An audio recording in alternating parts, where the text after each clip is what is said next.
एक शहर में मनीष नाम का एक बिजनेसमैन था। उसके पास शहर में एक बड़ा सा कंपनी था। उस कंपनी को वो बहुत अच्छे से चला रहे थे। चंद महीने पहले ही उनको शादी हुई, लेकिन शादी के बाद चंद महीनों में उनकी बीवी कविता गुजर गई। उस दुख की वजह से हमेशा मनीष घर पे ही थे।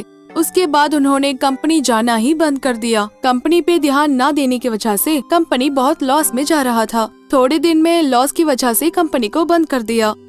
मनीष हमेशा बीवी की याद में शादी की फोटो को देखते देखते हमेशा घर पे ही पड़े थे। दुख उनकी जिंदगी को थोड़ा थोड़ा करके जहन्नम बना रहा था। तभी एक दिन उनको लगा कि बीवी के मूर्ति को बना के घर पे लाने की सोच रहे थे। फौरन जाके मूर्ति बनाने वाले से मिले। तभी वो मूर्ति बनाने वाला उनको देखते ही, आइए सर, मुझे एक मूर्ति बनवानी है। कैसा मूर्ति चाहिए? किसी पॉलिटिशियन का चाहिए या फिर आपको भगवान का चाहिए? इंसान जैसा ही, पर देखने में मूर्ति जैसे नहीं होना चाहिए। देखने के लिए रियलिस्टिक होना चाहिए।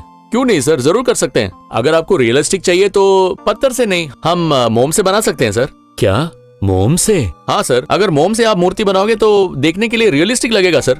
ऐसे लगेगा कि खुद वो आदमी वहाँ पे खड़ा है। ओहो, तो इसके पहले आपने कभी ऐसा किया है? नहीं सर, अब तक ऐसा कोई ऑर्डर नहीं आया मुझे।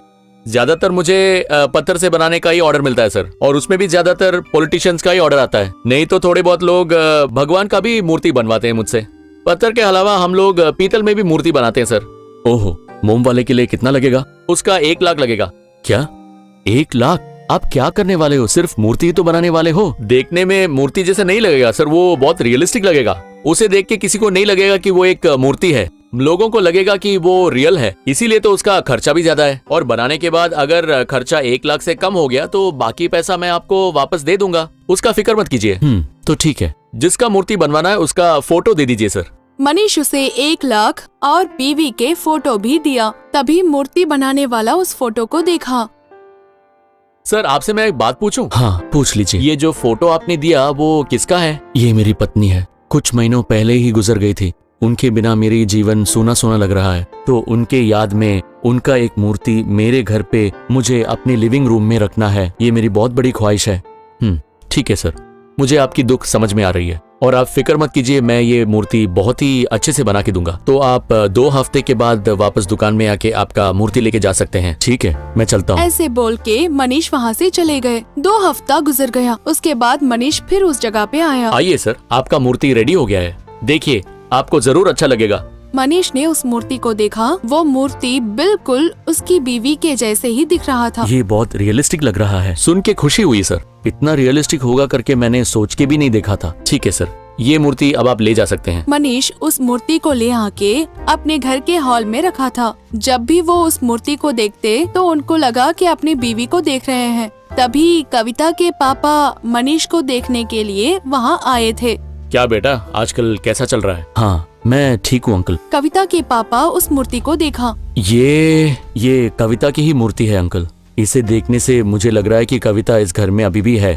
हाँ, ऐसे लग रहा है कि वो खुद यहाँ पे खड़ी है, और जिसने भी ये बनाया है वो बहुत ही एक अच्छा शिल्पी है। दामाद जी, मुझे आपसे एक बात बोलनी है। क्या हुआ अंकल? मुझे पता लगा कि आजकल आप कंपनी नहीं जाते और उसकी वजह से कंपनी में बहुत लॉस हो गया, और पता लगा कि आपने कंपनी बंद भी कर दिया। क्या ये सब सही है? कविता तो हमें छोड़ के चली गई है, पर क्या उसका मतलब ये है कि आप घर के अंदर ऐसे बंद होके पड़े रहोगे? क्या ये ठीक है? कविता के गुजर जाने के इतने महीने होने के बाद भी मुझे उसकी यादें बहुत सता रही है अंकल। मैं क्या करूं, उसकी यादों को मैं भूल नहीं पा रहा हूं। मुझे आपका सिचुएशन समझ में आ रहा है। वो हमारी इकलौती बेटी थी, और उसके गुजर जाने के बाद मैं और मेरी पत्नी भी बहुत दुखी हैं। पर आपके ऐसे घर के अंदर बंद होके बैठना आपकी लाइफ को ही बर्बाद कर देगी दामाद जी। मैं क्या करूं अंकल, मैं अभी नॉर्मल नहीं बन पा रहा हूँ। सुबह उठने से लेके रात को सोते वक्त तक वो मेरी यादों में ही है। पहले ऐसे घर पे बैठना बंद कीजिए और सीधा काम पे जाइए। कंपनी को खोल के फिर से कंपनी को अच्छे से चलाइए। ऐसे घर पे बैठ के अपना जीवन बर्बाद मत कीजिएगा। और आपसे एक और विनती है, जल्दी ही दूसरी एक शादी कर लीजिए। आप ये क्या बोल रहे हो अंकल? हाँ दामाद जी, आप मेरे लिए एक बेटे जैसे हो, और आपका लाइफ ऐसे बर्बाद होते देखना मुझसे नहीं हो रहा बेटा। कविता के बारे में सोच सोच के अपने खुद का जीवन वेस्ट मत कीजिएगा। मेरी बात सुनिए, आपकी भी एक लाइफ है, तो जल्दी ही दूसरी एक शादी कर लीजिए। नहीं अंकल, मैं वो नहीं कर सकता। मेरे लाइफ में कविता की जगह कोई और लड़की नहीं ले सकती। समझ लीजिए बेटा, कविता का गुजर जाना हम सबके लिए ही बहुत बड़ा लॉस है। पर आपको उस दर्द से बाहर आना चाहिए। आपकी जीवन बस शुरू ही हुई है। इसीलिए बोल रहा हूँ कि जाके कंपनी खोलिए और उसको अच्छी तरह से संभालिए, और दूसरी एक शादी भी कर लीजिए। जीवन एक बहती नदी जैसी है, वो बहती ही रहती है, कहीं पे रुकता नहीं है। तो आप सोच के देखिए, आपको लगेगा कि मेरी बातें सही है। ठीक है दामाद जी, मैं निकल रहा हूँ। ऐसे बोल के वहाँ से वो चले गए। मनीष अपने बीवी के मूर्ति को देख के, देखा कविता, अंकल क्या बोल के जा रहे हैं। वो बोल रहे कि मैं दूसरी शादी कर लूं। मैं ऐसे ही तुझे देखते ही मैं अपना पूरा लाइफ निकाल लूंगा कविता। हाँ आप शादी कर लीजिए। बीवी के मूर्ति से जब वो आवाज आया, वो बहुत शौक से उस मूर्ति को देखा। हाँ आप शादी कर लीजिए।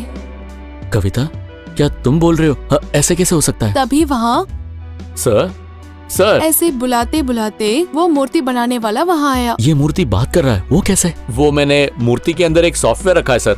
जो भी आप बात करेंगे उसके हिसाब से जवाब देने के लिए हमने एक सॉफ्टवेयर बना के उसके अंदर रखा है सर। आपने उसके बारे में मुझसे बोला ही नहीं।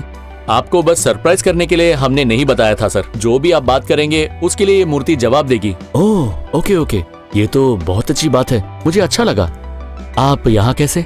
मूर्ति बनाने के पहले ही मैंने आपसे बोला था ना सर, अगर मूर्ति बनाने के लिए 1 लाख से कम रुपए लगता है तो बाकी पैसा मैं आपको दे दूंगा करके। हाँ, रॉ मटेरियल्स और मेरा तनख्वाह को मिला के सिर्फ 90,000 रुपए हुए सर। ओह, सुबह मैं वो लौटाना भूल गया सर, तो इसीलिए मैं वो लौटाने के लिए वापस आया हूँ सर। ये लीजिए सर आपका बाकी पैसा।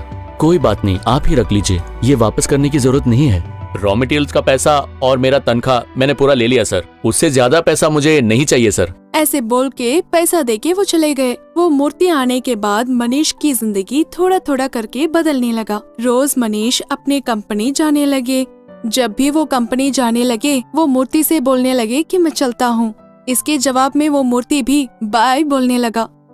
शाम वो घर में वापस आने के बाद मनीष मूर्ति से बहुत देर तक बात करने लगे। जब भी वो मूर्ति से बात करते थे तो वो मूर्ति ने कहा कि जल्दी शादी कर लो, जल्दी शादी कर लो।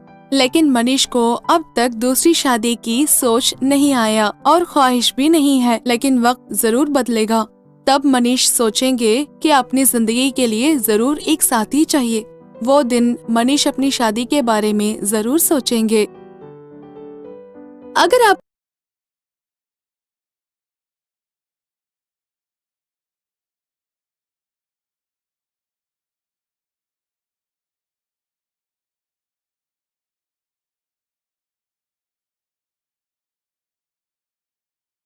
अगर आपको ये कहानी अच्छी लगी तो लाइक कीजिए, कमेंट कीजिए और शेयर कीजिए। ऐसे ही और भी कहानियां सुनने के लिए इस चैनल को सब्सक्राइब कीजिए। बेल बटन को दबाना भूलिएगा मत, तभी आपको हमारी नई नई वीडियोस की नोटिफिकेशन मिलेगी। भूलिएगा मत, इस चैनल को सब्सक्राइब कीजिए।